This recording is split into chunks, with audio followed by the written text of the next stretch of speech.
Hi everyone, today I'm here to talk about photographic judging and why it was that I become a judge. For those who don't know me, I'm Darren Walway. I'm an associate of the Royal Photographic Society and associate of the Master Photographers Association, as well as having a first class degree in photography. I have been a commercial photographer now for quite a long time. I specialise mainly in cars and products. And I've worked a lot for magazines and advertising, and currently I'm working full-time for a race team called European Racing. I myself have been a judge now for about 14 years. So I started with the South London Photographic Societies, which unfortunately no longer exists, and then I moved into the Kent County Photographic Association, where I am currently a premier judge. Now, I am still probably the youngest judge on the circuit. I am only 25. I was only 25 years old at the time, and I'm 39 now. So at the age of 39, I'm still the youngest judge on the circuit, and that for us as clubs is a bit of an issue, because it means we've got an ageing population, and we've not got a lot of new judges coming in, and clubs are getting smaller and smaller. So we've got a lot smaller pool to work with. And I think that's for many reasons. A lot of things have gone digital and gone online.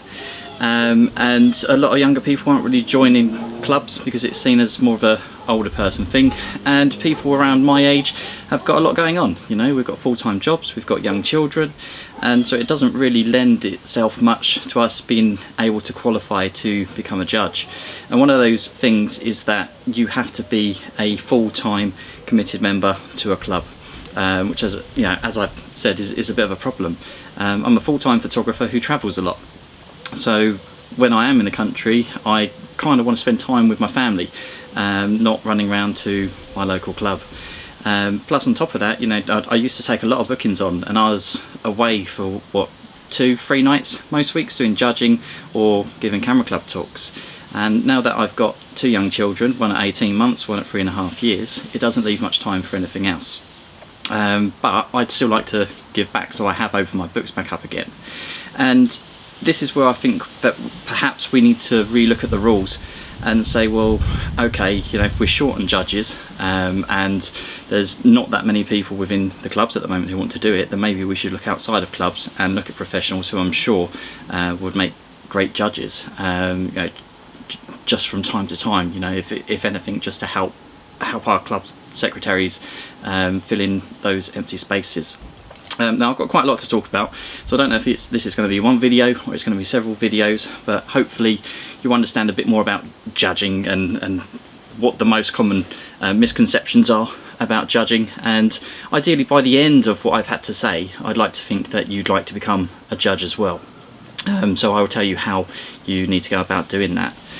Now, over the last 14 years, I've been listening to feedback of what club members are saying, what they like about judges, what they don't like about judges, and that's kind of how I've built my judging.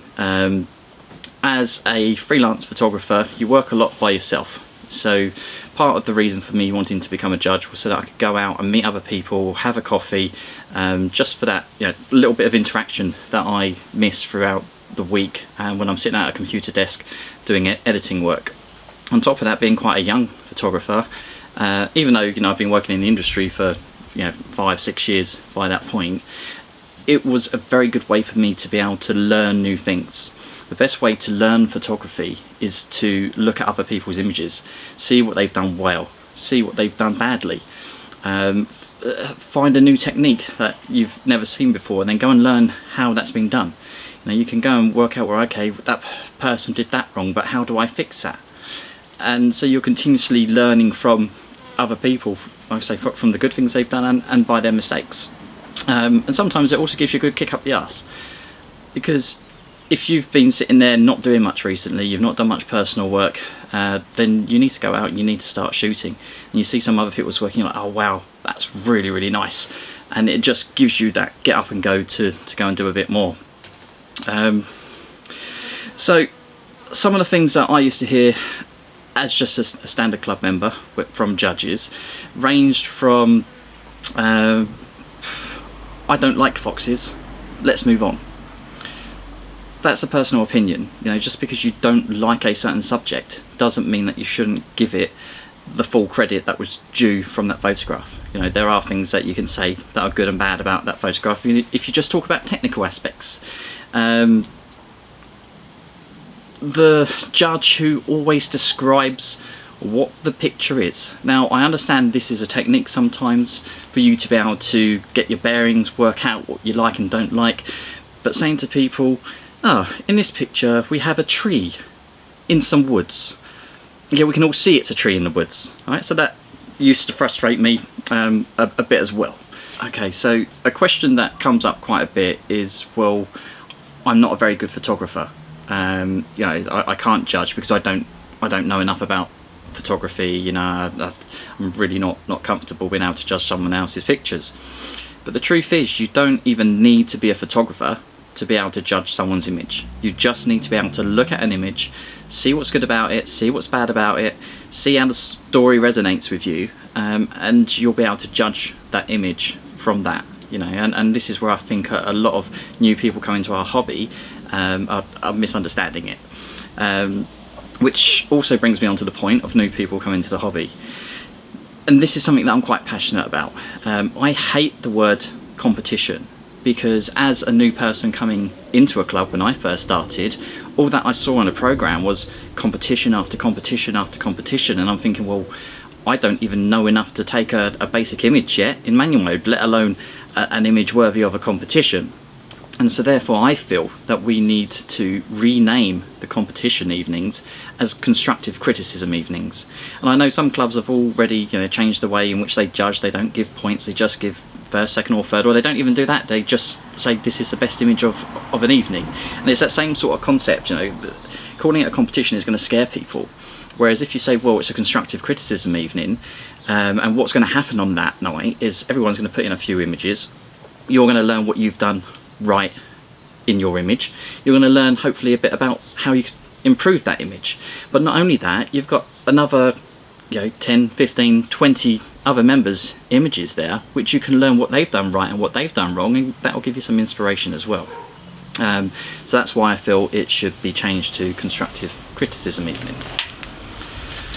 So some of the other feedback that I've heard is about particular judges.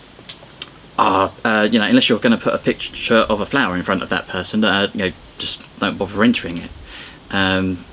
Or you can't put fine art, nude or boudoir in front of that judge, because, you know, they're just going to dismiss it. And so very, very quickly you end up with clubs generating images to make a specific judge happy. And that's not really what it's about. You know, everyone shoots different things, and they should all be treated, you know, the same. You know, they should all be judged equally. And what I found over the last 14 years is it's usually because people who are judging aren't professionals. They are amateurs. It is their hobby, and as a hobbyist, you will shoot what you enjoy shooting. So therefore, if you enjoy shooting landscapes, you will learn how to, you know, look at the lighting of a landscape. You'll learn how to shoot and retouch landscapes. But if I was to put then a studio lit portrait in front of that person, they're not going to have a clue how that was shot, how it was lit, what it was done, what we're looking in terms of, you know, concept or lighting and skin retouching and all of that kind of stuff. There's a lot more stuff. And that's why you tend to find that certain judges prefer a certain type of image, because that is what they are comfortable with. And that preference really is down to us not having the right kind of training in place. And this is something that I looked at a few years ago and tried to bring in. And the idea is that we get different specialists who specialise in certain things. So perhaps, yeah, on a judging training day we'll have someone who's really, really good at landscapes, and they will point out the most common mistakes that you see in landscapes and how to correct them. And then someone else comes in and talks about, you know, baby portraits, you know, what's the main things there that you need to look out for. Someone else can do studio portraits, someone else can do documentary, you know, street, natural history, birds, insects, you know, all these different things. So if we had just some basics of these are the common things for all of these different areas, even if it's not your area but you've done that little bit of training, you'll be able to look at a few different things and say, oh, okay, had they done that most common thing that people do wrong, and it gives you something to talk about, and you can give some feedback, and that's all that people really need. And the other reason you tend to get a preference is because photography is personal. So, you know, after all the technical side's done, it is personal preference, and that is what the judge is there for, is their personal opinion and preference at the end of the day. Okay, so I'm going to come on to my judging style.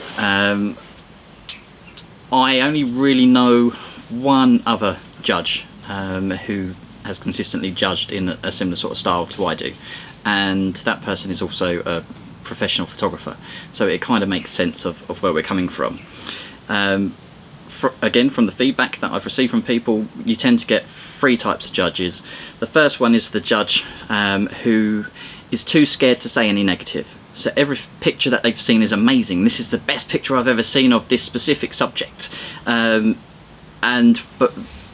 the problem is when it comes to then marking it, and they mark it really low, it's like, well, you know, why have you given me a really low mark when you said that, yeah, it was much higher, based on your comments.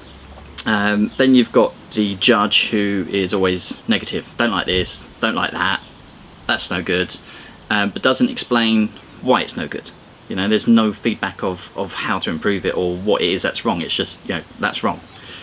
And then the third type of the judge is someone who gives you a few nice things, you know, a little kiss, and then a slap, and then a kiss again at the end of it. You know, says something nice, tells you how you can improve, and then says something nice again. And that's more rounded. So that's one of the things. The other things that I tend to hear is, well, I don't understand how, you know, in that competition that image got an 18 or a 19 out of 20, but in that one it only got a 13 or 14. Well, there's two reasons for that. First of all, you've got to look at the quality of the images on the night. What is the overall quality? If the overall quality on the night is very, very high, then the chances are that image on that night is going to score a much lower mark. And if the overall quality on the night is quite low, then that image is then going to score a higher mark. So that's the first thing. Second one, again, is going to be personal opinion. And this is why quite often when I'm giving comments, I like to mark as I go along, because then generally what comes out of my mouth matches with my comments. So this is the thought process that goes on in my brain when I judge an image. This isn't something that I always comment about every single image, but it's the things that I take into consideration. So the first thing for me is always the technical side. What have you done right in camera? What have you done wrong in camera? And then if I can give you some pointers on how to fix it, I'll give you that. It may not become a full Photoshop tutorial, but I'll give you some keywords that you can go and look up afterwards. Then I'll look at what you've done right in post-production and what you've done wrong in post-production. And again, if I can, I'll give you some advice on how to go and fix that afterwards. Then the second thing that I look on to, we move on to the title of your image. This is the only way of you being able to talk to a judge on the evening. We weren't there, we have no idea what you saw. So that's why your title is so important. So let's take a really good example that I love giving. You've got a picture, just imagine it's in your mind, you've got a picture of a red post box and an old man walking with a walking cane. And you title that image, The Red Post Box. So for me as a judge, I'm now thinking, well, that's what you saw in that image, was that red post box. So I'm going to weight all of my opinion and marks and comments towards that red post box.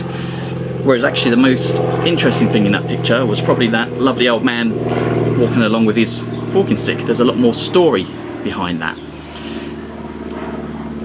So think about what it is that you saw, or what you want me to see. The second thing is the use of Latin names. Now, in an open competition, that will mean the difference between me treating it as a pictorial type image or as a natural history type image.